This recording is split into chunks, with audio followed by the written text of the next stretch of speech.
Welcome back to Faith and Facts. Today we're answering this question.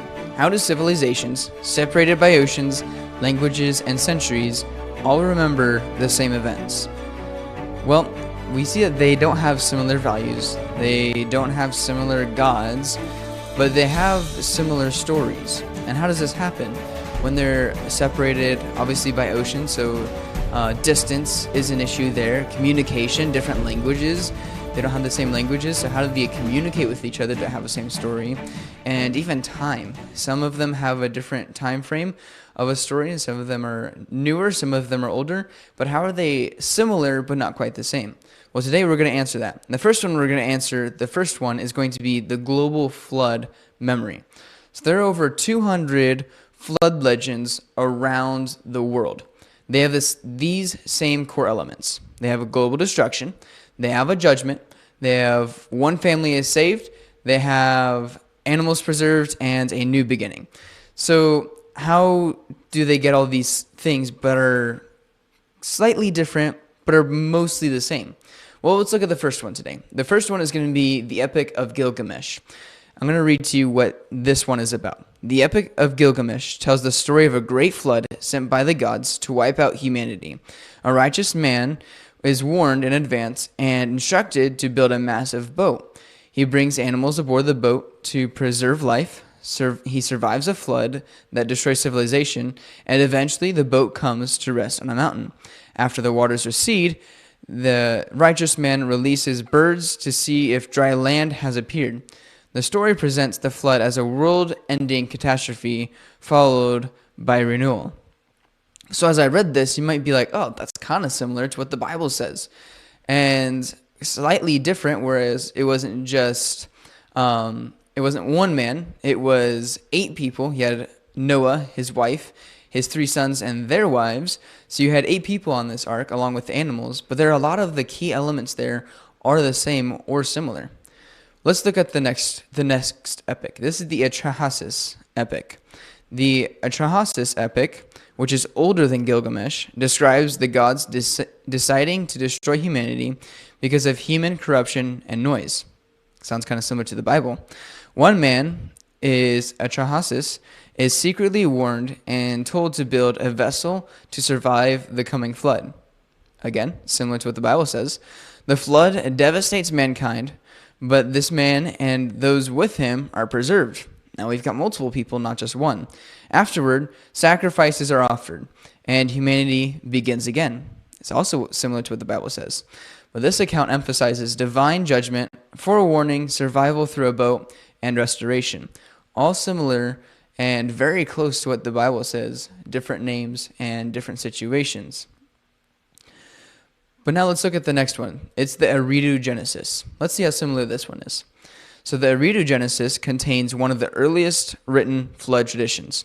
It describes a righteous king and he is warned that a flood will destroy mankind. Noah wasn't a king, but the Bible does record that he was a righteous man, and he was warned that a flood, a global flood, would destroy all of mankind. So far is just a name, and the position of that man is different. So going on, he builds a boat. He survives the catastrophe, and life continues afterward. Although the text is fragmentary, it clearly preserves the memory of a divinely sent flood that nearly wipes out humanity, with one spared to preserve life. So this one is also similar to what the Bible says. But since we're on that topic, let's see what the Bible says. So the book of Genesis records a global flood sent by God as judgment on a corrupt world. Noah is warned in advance and given precise instructions to build the ark. He brings animals aboard to preserve their kinds, and the flood waters cover even the mountains.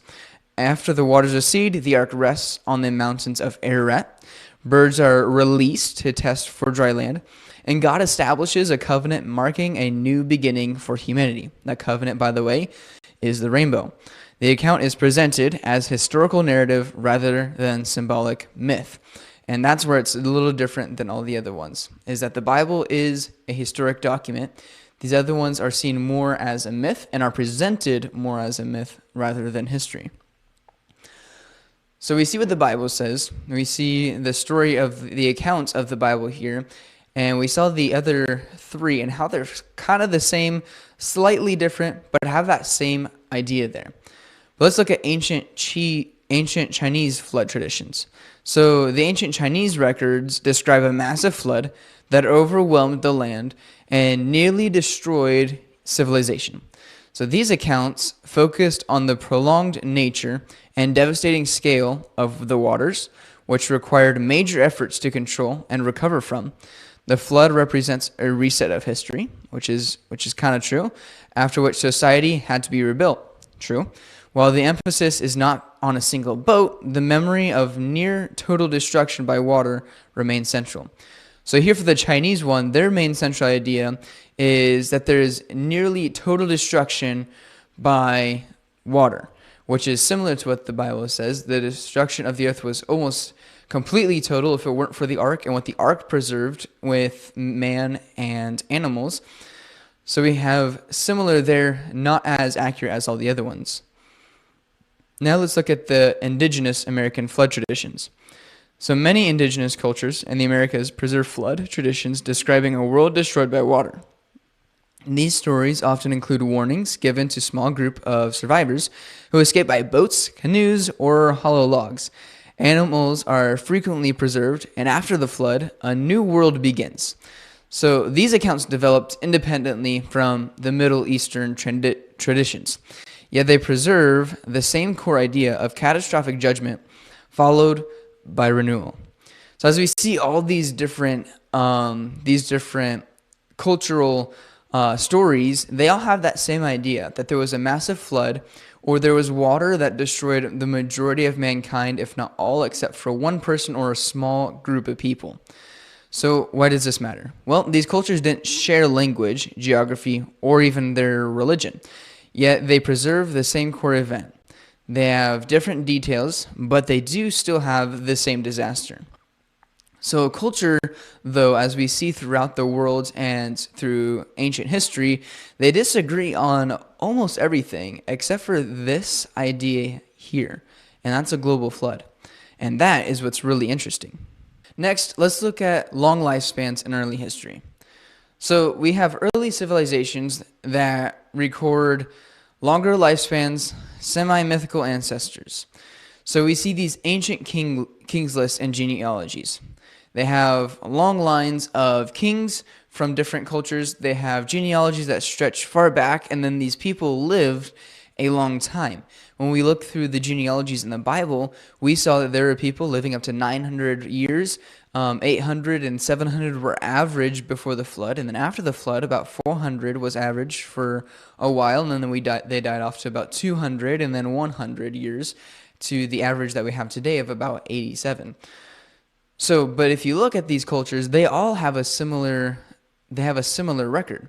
They all show longer lifespans before this catastrophe, if it's mentioned there, but they all do show longer lifespans and semi-mythical ancestors. These ancestors that were giants. They were massive. They had abilities that nobody else did, which when we look in the Bible and taking history and some fossils that we found of humans, we do see that they were likely to be giants back before the flood.